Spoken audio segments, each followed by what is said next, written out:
Para os filhos, ele era um pai. Para a nação, um imperador. Para a esposa,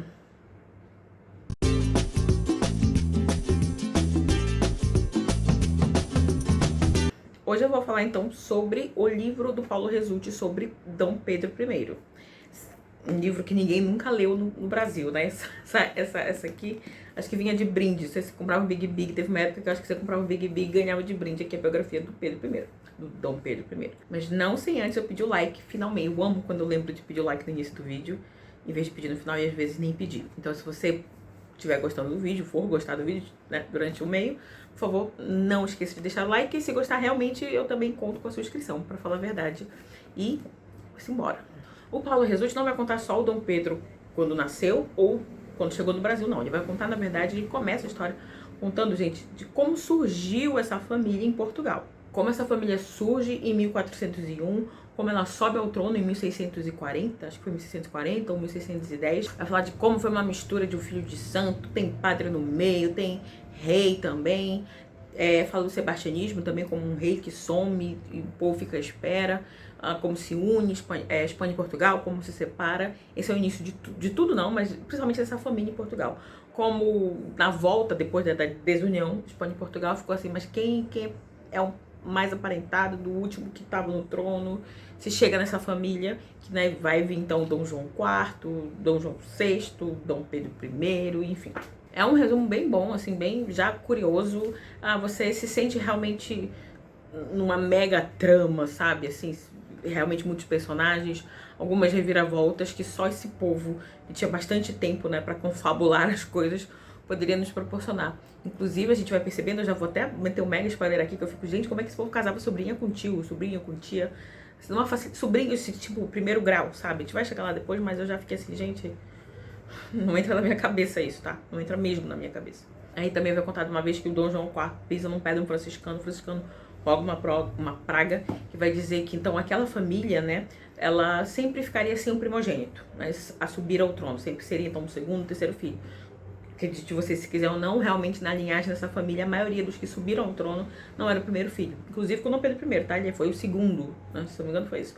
O primeiro morre com 5, 6 anos, acho que é mais ou menos isso. Então a gente tem Dona Carlota Joaquina vindo da Espanha, neta, né, do rei da Espanha, chegando em Portugal e se casando, mais ou menos, como a gente pode considerar um casamento, porque ela tinha 10 anos. Então, obviamente, foi um casamento de papel, seja lá o que for, mas ele demorou um pouco a ser consumado. Inclusive, isso, né, gerava uma certa impaciência de Dom João VI, como, né, não poderia deixar de ser. Então eles brincavam de cavalo, sabe? Eles ficavam fazendo umas brincadeiras bem tontas, assim. Ele escreveu para algumas pessoas reclamando um pouco de, ai meu Deus, porque essa menina não cresce logo, né? Mas cresceu, e eu acho que quando ela cresceu, ele devia sentir saudade de quando ela era criança, tá? Porque os dois não se bicaram, assim. Porque a Cláudia Joaquina tinha uma coisa de querer governar muito. Ela queria, tipo, eu cheguei aqui, nós vamos dividir essa governança. Eu não vou ser só aqui a sua esposinha, não. Eu quero, e não só eu quero, mas se você bobear, eu vou tirar até de ti, meu amado esposo. Então ela fez preferência de filhos. A gente vai vendo ao longo, né, dos anos se passando que enquanto Dom João VI preferia Dom Pedro, Cláudia Joaquina preferia Dom Miguel. Apesar de que o próprio Dom João VI tinha assim, 100% de certeza que nem o Dom Miguel era filho dele, porque durante o período que ela estaria grávida, então eles não teriam tido relações. A gente vai acompanhando também um pouco de como a mãe de Dom João VI vai ficando louca, a rainha louca, né? E também percebendo a França ali naquele bloqueio continental, ela asfixiando mesmo, procurando asfixiar cada vez mais Portugal. Ela vou ter que dar a perna em alguém. E sobre dar a perna em alguém, ele decide realmente dar a perna em Napoleão, né? Napoleão, sobre o pai de Dom Pedro, vai falar que Dom João VI foi o único que o enganou. E com a ajuda da Inglaterra, então, eles vêm aqui pro Brasil, fugidos mesmo, tá? Da França, e deixando Portugal meio que à deriva, tá? Isso vai, ao longo dos anos, isso vai gerando uma bola de neve que vai desencadear em alguma coisinha que daqui a pouco a gente chega lá. A gente sabe também que quando Portugal chega aqui, eles vão precisar abrir, né, os portos, porque... Assim, abrir para a Inglaterra, né? Já que a Inglaterra tinha ajudado a esquematizar e a planejar, pôr em prática mesmo essa fuga. Então, os portos foram abertos para a Inglaterra. E agora vamos começar um pouco da vida de Dom Pedro aqui, porque ele chega aqui com uns 10 anos. Sabe uma das minhas grandes curiosidades? Aliás, vou abrir um mega parênteses aqui. Sabe qual é uma das minhas grandes curiosidades na vida histórica de Dom Pedro é saber como era que ele falava. Porque assim, ele teve uma família portuguesa, ele passou 10 anos em Portugal, ele chegou aqui no Brasil, passou a maior parte, ele vai se considerar no final da vida, e durante uma parte da vida ele vai se considerar brasileiro, na verdade. Mas assim, 10 anos morando em Portugal, aquela corte que veio 12 mil pessoas, um pouco mais, um pouco menos, pra cá junto. Então, assim, não é que só veio ele, a família e um bocado de brasileiro ao redor, não. Todo mundo ao redor dele também era português, mas depois ele precisa se tornar um imperador brasileiro. E viveu, ele teve as suas aventuras, era um rei já, era um imperador muito aventureiro, então ele, em todos os sentidos que você puder imaginar. Então eu acredito que ele realmente também ia com o povo, tipo, aprendeu o português do Brasil, depois ele volta. Eu queria muito saber como é que ele falava, como era o português de Dom Pedro. Eu queria, gente, é sério, eu tenho essa curiosidade na vida. Ai, eu errei, tá? Não foram 12 mil pessoas que chegaram, não, foram 20 mil. E o desconhecimento era tanto, mas tanto, que antes deles chegarem aqui, né, tipo, eles não sabiam direito o que iam encontrar. Deveriam ter lido tantos registros que tantos estudiosos, cientistas que passaram pelo Brasil deixaram, tá? Porque foram muitos. Mas eles veriam que é um país, pra começar, quente. Porque mandaram antes, né, deles virem, mandaram na frente um bocado de fogão de lã pra aquecer o povo. Oi? Gente, tem uma coisa que do Brasil a gente não precisa é lã. Não sei que você vá realmente pro extremo sul do país, senão eu acho que em São Paulo, se duvidar, você já não precisa de lã. Então eles chegam primeiro no Nordeste, depois vão pro Rio de Janeiro, e no Rio de Janeiro uns filhos vão pra cá com a mãe, outros filhos ficam com a avó. Dom Pedro é um desses que vai ficar com a avó. Gente, pelo amor de Deus, como é que você deixa o futuro, até o momento, futuro rei, né, do Reino Unido, que se tornará em breve, em alguns anos, do Reino Unido, Brasil, Portugal e Algarves, como é que você deixa ele morando com a avó, que já não estava bem da mente, tá? Ok, e eu acho que aí eu vou começar a plantar uma sementinha que eu vou regar e vou colher daqui a pouco, tá? Mas que é a falta de estudos de Dom Pedro. Eu imagino como deve ter sido ele morando com a avó, que já não batia bem, e com aquele bando de empregado que no fim do dia devia fazer mais à vontade dele do que seguir alguma regra de etiqueta, sei lá das quantas. Do quanto essa sementinha que eu tô jogando aqui, de como deve ter sido um constante quebrar de regras, sendo que a corte portuguesa já não era conhecida, tá, pela uma grande etiqueta também. Como é que isso vai descambar lá na frente? Me aguardem. O que a gente vai ter aqui, gente, até a dona Carlota Joaquina queria aqui algumas terras espanholas, já que ela era, né, de família espanhola. Houve uma teoria, uma ideia de que até daqui da América a Carlota Joaquina talvez pudesse guerrear por ela, já que também a Espanha, na Europa, não andava tão bem das pernas assim. Então é um momento em que ela realmente começa a pôr mais as garrinhas para fora. Alguns planos são feitos de que talvez Dom Miguel pudesse enredar junto com ela mais pra parte espanhola. Não vai muito pra frente, também as coisas vão se resolver do jeito que dá também lá. Mas a gente vai ter então um Dom Pedro nesse momento um pouco mais jovem, né? Os anos um pouco mais jovem, não, um pouco mais velho, os anos vão passando. Ele é muito aventureiro, cai mais de 36 vezes de cavalo durante a vida. E isso também vai ter consequências lá no fim da vida dele.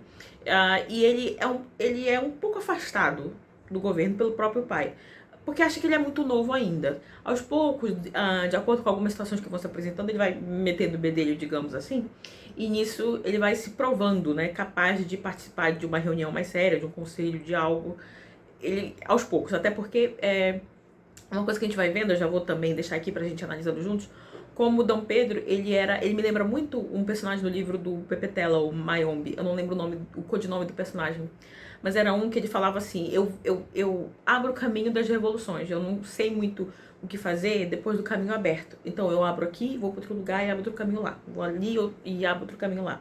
Essa coisa do ficar, sei lá, pensar direitinho nas minúcias e tal, não era muito com esse personagem de Mayombe e também não é muito com Dom Pedro, ele é mais de ir e de agir. A gente vai percebendo então que ele já tem seus amores, seus rompantes de romance e tal. Talvez ele tenha até tido um filho antes de casar, não se sabe bem ao certo. Mas o certo é que ele realmente precisa casar. Então começa, na verdade, toda uma pesquisa, uma procura por uma princesa que estivesse à altura do futuro, né? Enfim, da pessoa que ia sentar futuramente no trono de Portugal, do Brasil, tudo e tal. E chega-se a dona Leopoldina, que é da família Habsburgo, que o livro vai dizer assim, você quer uma mulher, uma princesa bem educada, bem treinada? A de primeira prateleira da família Habsburgo, que ela vai ter parentesco com Napoleão, acho que é a irmã dela que casa com Napoleão, será isso? Alguma coisa assim. E o próprio Dom Pedro era um grande admirador de Napoleão. Esse livro aqui a gente vai ver, na verdade, o grande conflito Dom Pedro I é que ele tinha ideias constitucionais, liberais até, mas ele veio de um berço muito absolutista. Então, ao mesmo tempo que ele queria... gente, o progresso, sabe? Tudo aquilo que estava acontecendo, aquela ebulição na Europa, né, de troca de algumas rendas absolutistas, o que Napoleão faz ali, né, marchando pela Europa inteira. Dom Pedro era um grande admirador disso, mas ao mesmo tempo, ok, eu sou admirador até não precisar abrir mão do meu poder, mas ao mesmo tempo eu sei que eu preciso estar à altura do poder que me foi concedido, então preciso me educar. Talvez é uma falha que ele vai ter ao longo da vida, e ele vai percebendo isso, ele vai dar um jeito de corrigir, ou começar a corrigir daqui a pouco, enfim, veremos. Mas enfim, ele conseguiu, gente, assim, a princesa, tá? É a Barbie mil profissões, ele conseguiu ela pra casar, tá? Então... E ela se apaixona por ele por foto à distância, e meu Pedro, meu amor, minha paixão, se casam por procuração lá. Ela chega aqui, mas antes dela chegar aqui, eu já devo dizer o seguinte. A Inglaterra já vinha pressionando a volta da família a Portugal. A ponto de eles, ok, casamento de Dom Pedro e Leopoldina, mas eles querem muito que a família volte. Então a gente pensa assim, que tal se eles se casam, mas Dona Leopoldina fica esperando eles virem pra cá. Só pra gente dar um jeito de pressionar. A família lá da Áustria vai dizer o seguinte, olha, da feita que eles casarem, Leopoldina é posse do governo português, eles decidem o que eu vou fazer, assim que eles se livram desse impasse. Então, assim, Napoleão já caiu, a gente já teve o Congresso de Viena e Portugal está às traças, tá? Porque não só veio a família real pro Brasil, veio toda a elite. Então, quem ficou em Portugal? A própria criação do reino, né, de Portugal, Brasil e Algarve, é uma tentativa de Dom João VI para dizer assim, gente, as coisas não se inverteram, tá?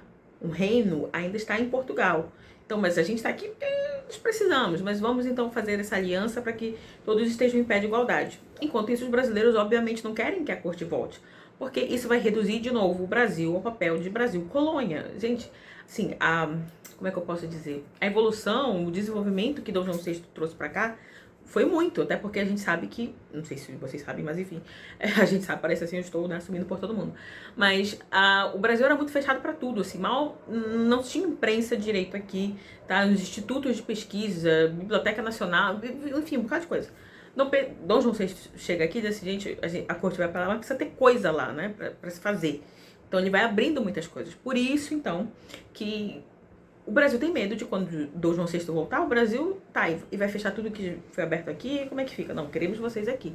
Então, por isso esse impasse, tá? A gente tem a Inglaterra querendo acabar também com a escravidão no Brasil para que justamente se abra mais um novo mercado consumidor dos produtos britânicos. Enfim, gente, tá um caldeirão mesmo. E obviamente a coisa também já não ia muito bem na Áustria. Então foi um bom casamento para Leopoldina, que chegou a fugir com sua família na época de Napoleão também.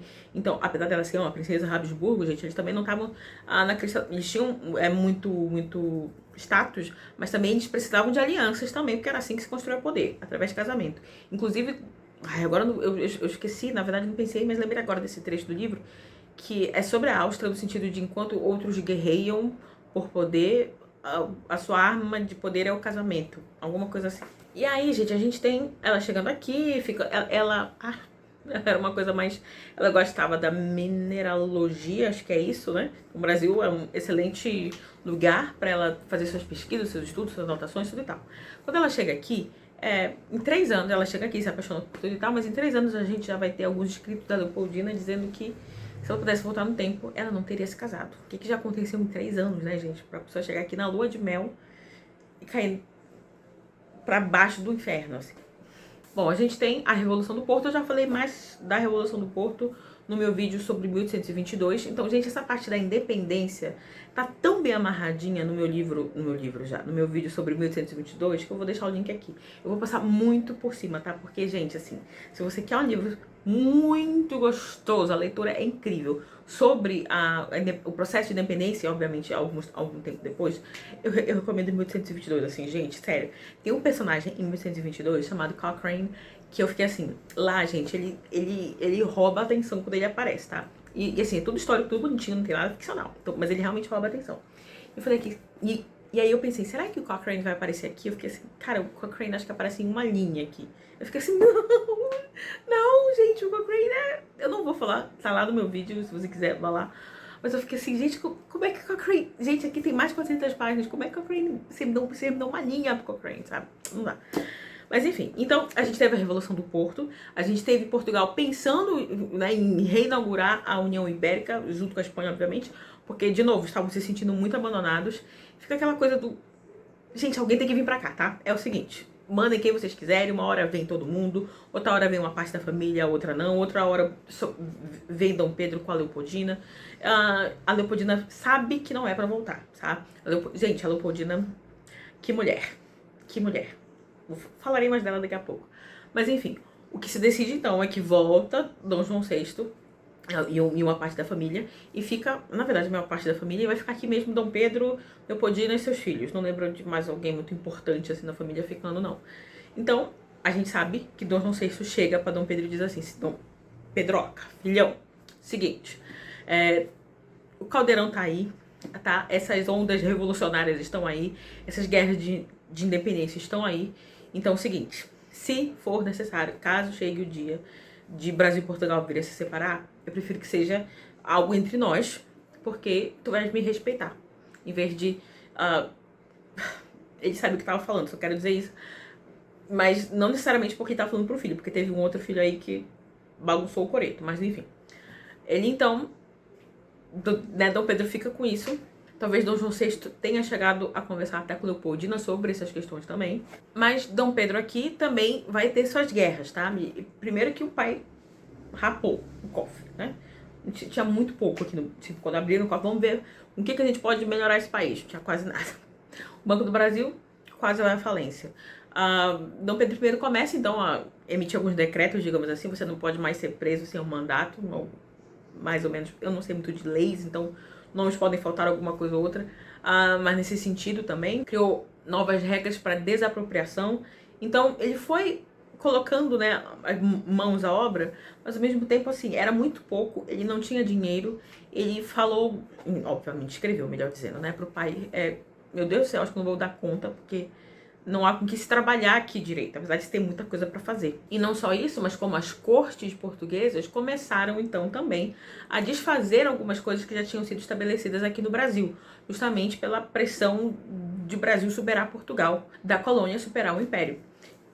Estava ruim, a situação estava ruim e vai se desenrolando. As cortes também começam a exigir a volta de Dom Pedro. Não, vem todo mundo, vem a cambada inteira. Dom Pedro, como ele tinha um espírito, né, de uma certa forma constitucional, ele até no início quer seguir, quer voltar para Portugal. Leopoldina convence ele a ficar porque tá grávida, a princípio é porque tá grávida, mas as coisas também vão se desenrolando de um jeito a terminar no Dia do Fico, um grandioso Dia do Fico que todo mundo conhece. Mas a família que foi, a gente vai ter a Vila Francada, que termina com Dom Miguel restituindo os poderes do pai. Dom Miguel, outro filho deles, né, irmão de Dom Pedro e tudo e tal.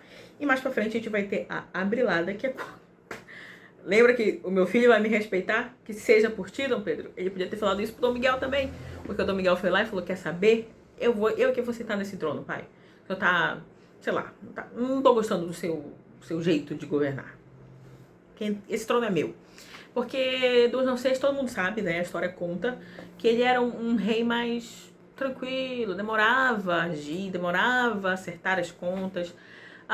Mas também foi o que passou a perna em Napoleão. Então, quando era necessário, ele também, ó. Mas é isso. Foi traído pelo próprio filho, enquanto ele realmente tinha o respeito de um, que era Dom Pedro. Bom, nisso, no Dia do Fico, não demora muito, algumas revoluções aqui no Brasil começam a acontecer. A gente sabe que Dom Pedro foi apaziguar a briga em São Paulo. Um pouco antes ele conhece, então, José Bonifácio de Andrade Silva, esqueci o nome completo, né? Também o irmão. Depois ele vai em Minas, acredito que em Minas também apaziguar mais uma. Nisso, a coisa está efervescendo. A gente vai ter uma reunião de conselho entre Leopoldina e o Conselho de Estado. E tudo tá tão num ponto de ebulição que Leopoldina, então, assina, deixa tudo pronto, deixa a papelada pronta, explicando o que está acontecendo, dessas revoltas, e que ela e o conselho, porque ele estava viajando, decidiram pela independência. E nisso, então, essa documentação, essa papelada toda, até uma carta também do José Bonifácio, chega a Dom Pedro e ele está com diarreia, essa é a verdade. E então, aquela imagem do José Américo, acho que é José Américo, do Américo, enfim. A gente sabe que essas imagens, históricas, né, elas não representam um momento. elas têm uma missão de passar uma mensagem, né, de transformar um momento mais ordinário mesmo em glorioso. Então, ele recebe, lê, pergunta acho que para um padre que tá lá por perto, o que eu faço agora? E todos o aconselham a proclamar a independência. Ele vai e proclama, e obviamente quando volta ao Rio de Janeiro, se não me engano ele vai no teatro na mesma noite, é aplaudido e tudo e tal. Gente, de novo, tá tudo no meu vídeo de 1822. Mais detalhes lá. Então ele abre a Constituição, a Assembleia Constituinte em 1823. Spoiler aqui, tá? Não vai durar muita coisa. Esse lado constitucional dele é um negócio... Gente, assim, se ele tivesse nascido 50 anos depois, ele seria uma outra pessoa, tá? Outra pessoa. E falando em nascer depois e outra pessoa, tudo e tal, vou voltar a minha sementinha que eu joguei da Leopoldina. Porque aqui, gente, começa um negócio assim que... Sério, não é fácil. Um pouco antes da independência é quando ele conhece a sua grande amante de vida, Leopoldina. Que será... Leopoldina não, Deus é mais, Domitila. Que será a futura Marquesa de Santos. Gente, se você conhece um pouco, se você já viu aquela novela da Globo que eu até gosto, é Novo Mundo, aquilo ali não é metade, tá? Do que ele fez a Leopoldina, sua esposa, passar, porque ele ficava, gente, colocando a Domitila em tudo que é lugar. Em alguns lugares onde a presença dela seria uma afronta a Leopoldina, sabe? Alguns compromissos públicos, digamos assim. Mas o que acontece, gente, é que eu posso estar muito errada na minha teoria. Ok, não tem problema nenhum. Mas o que eu acho é que, mas se ele tivesse mais estudo, eu acho que ele não teria traído a Leopoldina nesse sentido de humilhá-la publicamente. A gente sabe até, eu acho que não sei se é esse livro ou algum outro de História do Brasil que fala que a questão de se trair a esposa era até socialmente aceita no sentido de que, gente, não há nenhum método contraceptivo naquela época. Então era até um alívio que o marido tivesse uma esposa, quer dizer, uma amante, porque isso era menos chance da esposa viver o tempo inteiro grávida. Ela pode não ver o tempo inteiro grávida, inclusive, né? Mesmo dar a garantia. Então, ok, tá? Mas o que o Dom Pedro faz, eu acho que vai além. Gente, ele era epilético e, sei lá, você teria aí um TDAH, alguma coisa assim. Muito imperativo, né? Mas a questão é que isso também poderia se transformar ou resultar numa certa libertinagem, sabe? Numa coisa mais aflorada, numa sexualidade mais aflorada, digamos. A questão é que, gente, essa questão do estudo que eu falei, é uma coisa que ele se cobra muito, ele se cobra no sentido de eu não tive isso, então me cobro porque eu não tive.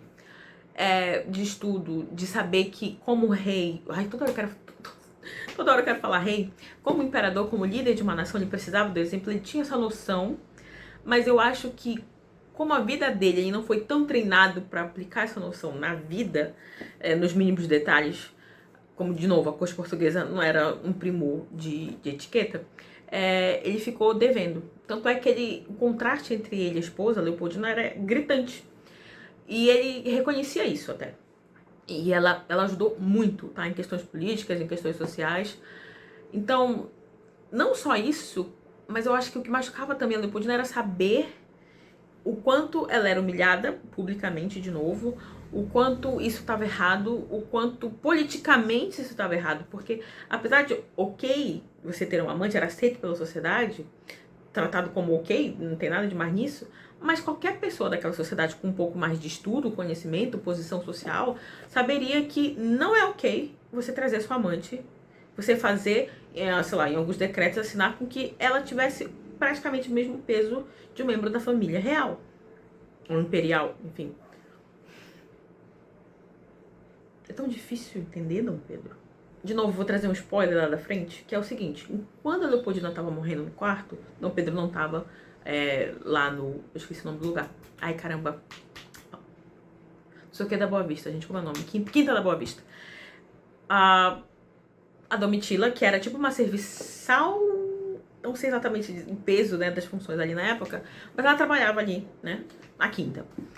Ela entrou no quarto da Leopoldina sendo que ninguém queria ela lá, tá? Leopoldina não queria ela lá, as pessoas que serviam Leopoldina diretamente, como ela estava mais doente, mais fraquinha, não queriam ela lá, e ela entrou mesmo assim, pra olhar ali na cara da Leopoldina, sabe? Mano, respeito é bom e todo mundo gosta, não é possível? Então, isso pra mim é muito sério, assim, sabe? Eu acho que é a grande mancha, e não só historicamente, quando você tem uma visão mais macro, 200 anos depois desses eventos, mas na época mesmo. Na época mesmo já era uma grande mancha já. Mas é porque ele era o imperador, então tudo que ele falasse, no fim do dia as pessoas diziam amém. Mas ficava aquela mancha, ela passou a ser muito, a Domitila passou a ser muito hostilizada mesmo, enquanto a Leopoldina estava por ali, né? As pessoas pichavam, não sei se dá pra falar esse termo em 1800 alguma coisa, mas pinchavam, jogavam tomates, essas coisas todas na casa dela também. E toda vez que ela se sentia diminuída, ela ia reclamar com Dom Pedro, então Dom Pedro ia lá e caçava o título de alguém que tinha... ou demitia, se fosse de um cargo político, demitia quem tivesse praticado alguma hostilidade em relação a ela. Eles tiveram alguns filhos. Uma dessas filhas se torna a Duquesa de Goiás, que é uma menina muito bem... Olha só, de novo, gente, a Duquesa de Goiás, que é a filha de Dom Pedro com a Domitila, ela foi uma menina muito bem educada pela família, tipo assim, pela parte de Dom Pedro. Eu não vou dizer pela família, mas pela parte de Dom Pedro. A ponto, assim, de ela se tornar realmente uma princesa, sabe? Não é no nível Habsburgo, mas é uma princesa muito bem educada, se casa bem e tudo e tal. A outra filha deles, que vai ser criada pela Domitila, longe de Dom Pedro, gente, assim, a gente vai vendo a vida dela só descendo degraus, porque não teve tanta educação, tanto estudo. Então, de novo, gente, difícil, tá? Eu acho que se Dom Pedro tivesse percebido melhor o peso do que ele carregava nos ombros, do que ele carregaria futuramente nos ombros, ele teria se preparado. Mas enfim, chega de falar um pouco da vida pessoal de Dom Pedro, vamos voltar à Constituição, que foi aberta em 1823 e fechada não muitos meses depois, porque era assim, era constitucional, até me desagradar em demasia. Finalizando esses processos todos de independência, Brasil e Portugal, a gente ainda teve que pagar 2 milhões, acho que por aí, em indenização para Portugal, veja só vocês, depois de anos de exploração. Dom João VI é envenenado em Portugal. Há suspeitas, a da família está envolvida. Ou família, hein? Ou família. Pedro, então, ele era aqui o nosso Dom Pedro I, mas em Portugal ele seria o Pedro IV. Então ele redige, né, uma constituição para Portugal. E aí começa a ficar uma coisa meio... Ai, gente... Ou é aquele velho ditado que eu não sei se eu vou conseguir falar palavra por palavra bonitinho. Mas ou você morre como herói cedo, ou você vive demais para se tornar um vilão. Então, isso também começou a incomodar. Porque ele estava fazendo algumas coisas para garantir o trono da filha, Dona Maria II. Inclusive casá-la com o irmão, Dom Miguel. Vamos lá. Então, os brasileiros começaram a pensar assim, tá ficando estranho, porque ele tá cuidando do nosso reino e tá cuidando do reino de Portugal também. Mas até que ponto, então, ele não vai submeter o Brasil a Portugal? Até que ponto, no final do dia, ele não é um português, na verdade? Apesar de novo, ele se considerar, durante uma parte da vida, mais brasileiro do que português. Em 1828, Dom Miguel, então, ele vai jurar essa Constituição que Dom Pedro redigiu como regente, prometendo cumprir tudo e tal. Não demora muito, ele dissolve o parlamento, não demora um pouco mais, ele faz o golpe, então ele ascende ao trono não mais como regente, mas, né, como o rei de Portugal. E Dom Pedro começa a perceber que ele vai ter que voltar a Portugal. Mas não só que ele vai ter que resolver aquela questão lá, como realmente as coisas estão ficando feias para ele aqui também. Porque ele fechou a Constituição. Gente, esse caso dele com a Domitila é sério, pegou muito mal para ele. Então tem essa questão lá. Os brasileiros estão... Os portugueses aqui no Brasil estão sofrendo muita xenofobia. Vai ter a Noite das Garrafadas, tudo isso eu falo melhor. Aonde? No meu vídeo de 1822. Pela terceira vez estou recomendando. Não vou mais falar sobre esse meu vídeo, mas tá lá.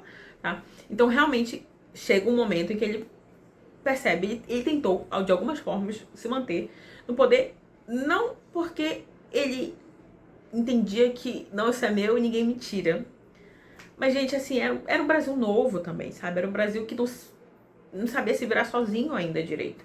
Então como? Né? O próprio José Bonifácio diz assim, não, eu acho que a gente ainda precisa, seja lá como for, se a gente fosse se tornar uma república, não acho que seja o certo, porque a gente precisa de uma figura que centralize. Isso era o pensamento do José Bonifácio. Então, tinha muitas correntes, teorias do que poderia acontecer, do que deveria acontecer com o Brasil. Mas o certo, então, é que chega um momento realmente em que não há mais nada que possa ser feito. Então, Dom Pedro vai renunciar. Isso realmente ele volta para Portugal. Enquanto isso eu esqueci de dizer, né, que Dona Leopoldina já tinha falecido. E que essa busca por uma segunda esposa foi tenebrosa, porque imagina, foi o Duque de Barbacena, Conde de Barbacena, algum título desse, que foi procurar uma noiva pra ir na Europa, e ninguém queria casar com Dom Pedro, porque a fama dele era horrorosa. por tudo que ele tinha feito com a Leopoldina, ele se arrepende. O autor aqui vai dizer o seguinte, vai dizer que Dom Pedro amava a Leopoldina do jeito dele. Pra mim, gente, isso não é jeito não, tá? De novo, não é por ele ter uma esposa, é pela forma como ele impunha a amante, esposa não, amante, mas a forma como ele impunha essa amante muito acima da esposa em vários contextos, em várias situações, por isso. Mas ele chora um pouco depois, se arrepende, aparentemente. O Paulo Resulti vai dizer que aquele fogo entre a Domitila e Dom Pedro baixa depois da morte da Domitila realmente, mas enfim.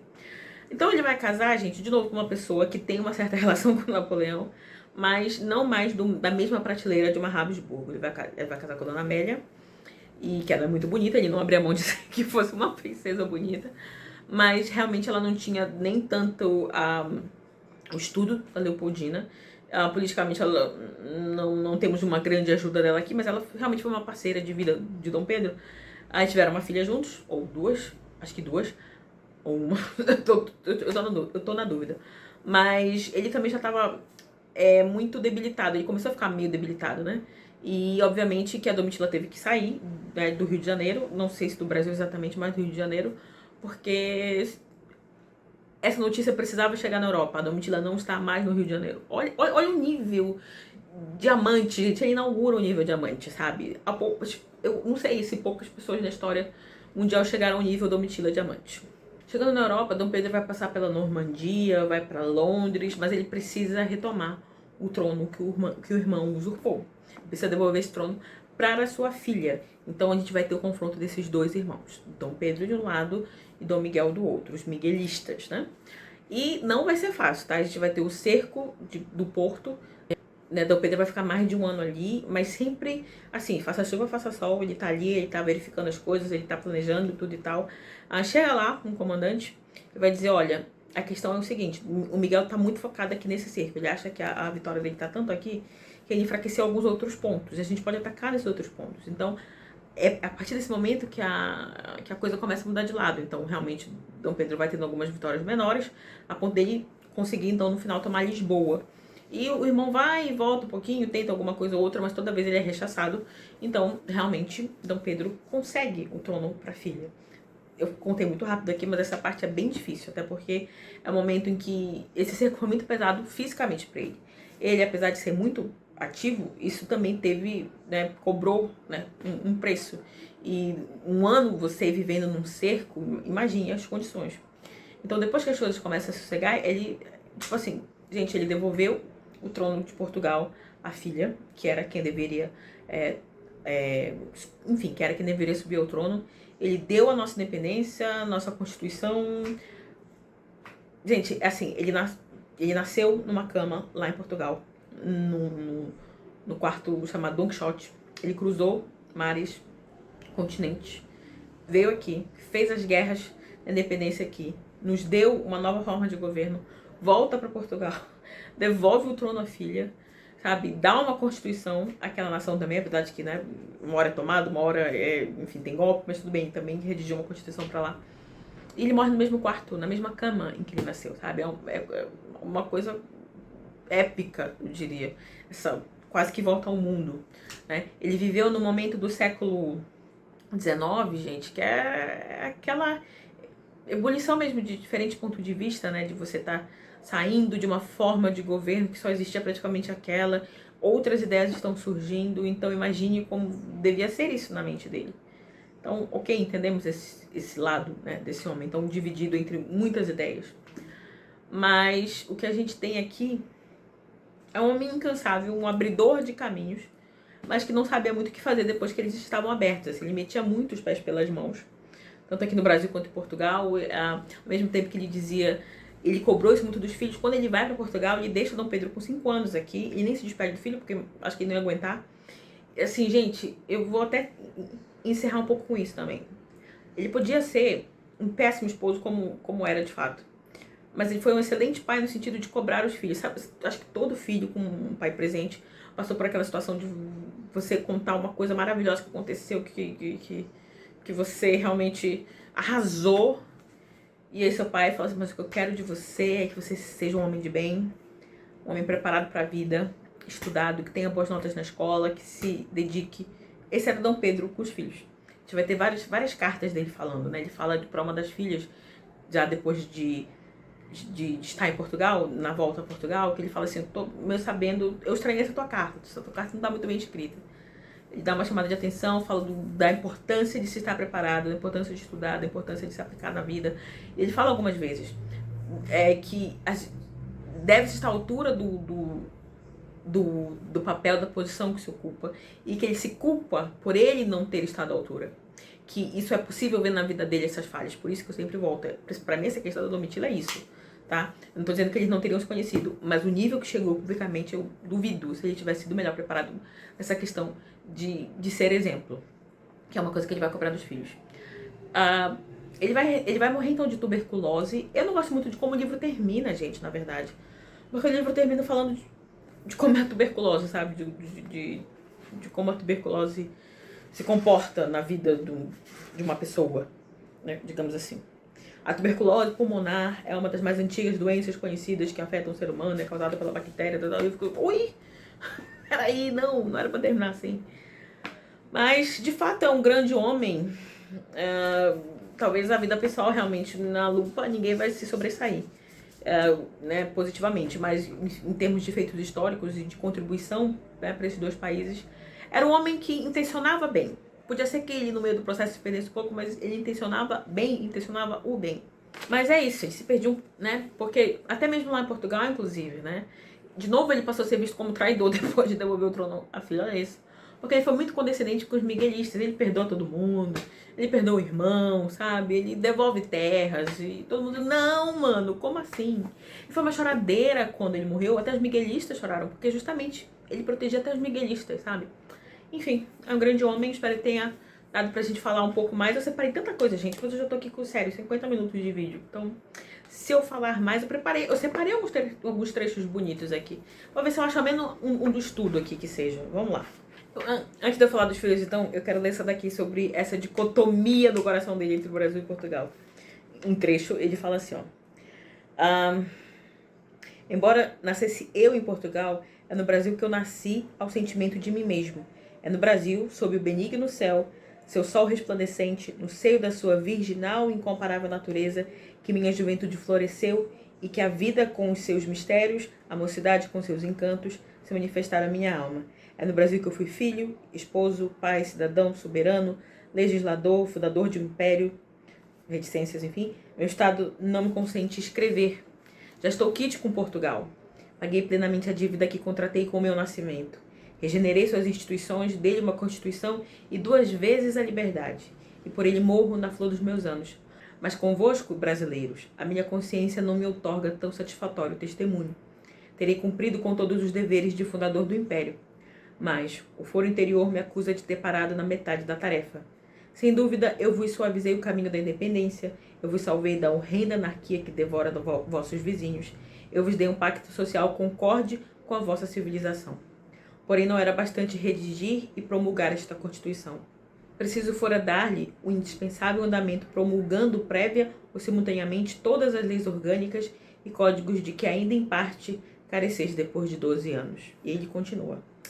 O cara, quando pegava para escrever, tirando quando era para Domitila, que era horrível a escrita dele. Eu odeio essa mulher, gente, odeio. Eu vou ler toda a carta, ao menos o trecho que tá aqui. É grandinho, gente, eu esqueci de falar. Mas para esse outro trecho, para esse aqui, o transcript, né, tá lá embaixo. Sempre deixo nesses vídeos de história, se eu for ler algum trecho maior, a citação toda lá embaixo. Vamos lá. Minha querida Maria, recebi a tua cartinha de 10 de maio, escrita um pouco mal para a tua idade e adiantamento. Parece-me que tu não tens cuidado muito de estudares. E enquanto mamam não me mandam dizer que tu te aplicas... Eu não sei o que é mamam, tá, gente? Mas deve ser uma pessoa, talvez. Enquanto mamam não me manda dizer que tu te aplicas como no meu tempo, eu não deixarei de te mostrar sempre que tem ocasião o meu desprazer. Quando tu, minha filha, chegares à uma idade mais avançada, tu não deixarás de conhecer que eu tinha razão de te desejar ver instruída. O efeito de não ter recebido uma educação conveniente eu tenho sentido. Tudo que tenho feito tem sido porque Deus me tem favorecido. Eu não quero que tu me julgues para um futuro um pai descuidado de tua educação. Antes, quero que me tenhas por severo. O amor que te tenho, minha filha querida, é que faz falar-te tão claro. Eu espero que tu estudes d'ora em diante como convém a quem tem que reger uma nação, que precisa de bons exemplos e de uma rainha assaz instruída. Na verdade, então ele está falando para Dona Maria da Glória, que viria a ser Dona Maria II de Portugal. Então, no dia 24 de setembro de 1834, morre Dom Pedro II do Brasil, Dom Pedro IV de Portugal.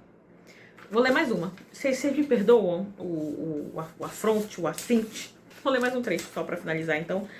Sobre Dom Pedro. Agora não é mais uma escrita de Dom Pedro, mas é sobre este senhor. Vamos lá, vou abrir aqui na página 392. Dom Pedro I era comandado por emoções, às vezes contraditórias, a que não aprendera a impor barreira alguma. Era impulsivo, romântico, autoritário, ambicioso, generoso, grosseiro, sedutor. Era capaz de grandes ódios e grandes amores.